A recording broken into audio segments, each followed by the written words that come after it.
NRMU के आंदोलन के दबाव के चलते सिग्नल विभाग में किए गए अनैतिक स्थानांतरण रद्द किए गए तथा टीआरडी विभाग के 3 कर्मचारियों के स्थानांतरण रद्द किए गए हैं।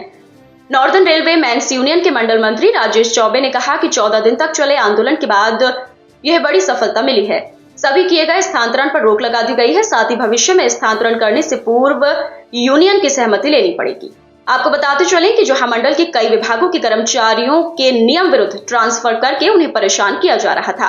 वहां एनआरएमयू ने तुरंत मामले को संज्ञान में लेते हुए अधिकारियों से बात करने का प्रयास किया, परंतु प्रशासन ने अपनी हठधर्मिता दिखाई। परंतु वार्ता के बाद एनआरएमयू के नेतृत्व में कर्मचारियों के अधिकारों को अपने सम्मान की लड़ाई समझकर आंदोलन का ऐलान कर दिया। एनआरएमयू के नारों का शोर हेडक्वार्टर तक गया, जहां महामंत्री ने महाप्रबंधक महोदय को पत्र लिखने का काम किया और 22 मई को महाप्रबंधक तथा पीसीपीओ से वार्ता करने का काम किया। आला अधिकारियों ने भी उक्त ट्रांसफर अनैतिक और नियम विरुद्ध माने, जिस पर महाप्रबंधक व पीसीपीओ द्वारा महामंत्री को आश्वस्त किया गया कि शीघ्र ये आदेश रद्द किए जाएंगे। साथ ही साथ पीसीपीओ द्वारा सीनियर डीपीओ को आदेशित किया गया कि शीघ्र ये अनैतिक ट्रांसफर रद्द किए जाएं। कर्मचारियों के ट्रांसफर रद्द होने से नॉर्दर्न रेलवे मेंस यूनियन और कर्मचारियों में खुशी की लहर है। देखिए, आपको मालूम है कि लगातार हम लोगों ने अपने तमाम साथियों को एकत्रित कर उनको निर्देशित किया था कि जो ट्रांसफ़र पॉलिसी है इसके लिए लड़ना है, और हमको ये भी देखना था कि हमारे साथी कितने लड़ाकू हैं।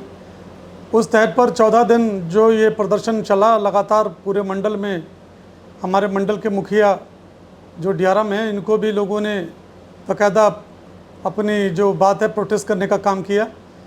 उसका जो परिणाम निकला कि हेडक्वार्टर से लेकर मुरादाबाद के अंदर जो एक बेचैनी थी, उस बेचैनी को शांत करने के लिए हेडक्वार्टर की पहल हुई, जिस पे जीएम साहब ने सीपीओ महोदय को आदेश किया और उसके फलस्वरूप मुरादाबाद मंडल में इस पर विचार करते हुए जो ट्रांसफ़र थे एसएनटी डिपार्टमेंट में खासकर जो बाद में हुए हैं, उन सबको निरस्त करने जैसा एक डिसीजन हुआ, जिसकी वजह से संगठन का जो मैं कहूँगा कि ये जो एक आंदोलन था उसको भी विराम मिला और उसको भी सफलता प्राप्त हुई, जो उसकी एक बड़ी जीत के रूप में लोग मानते हैं।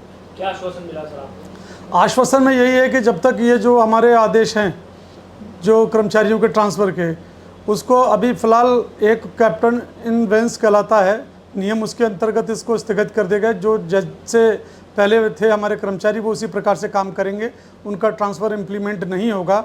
और जब कभी उस पर कोई विचार करने की बात होगी तो उसमें यूनियन की बिना सहमति के उस पर कोई ऐसा निर्णय नहीं लिया जाएगा जो कर्मचारियों के विरोध में या उनके ट्रांसफ़र नीति को प्रभावित करता हो।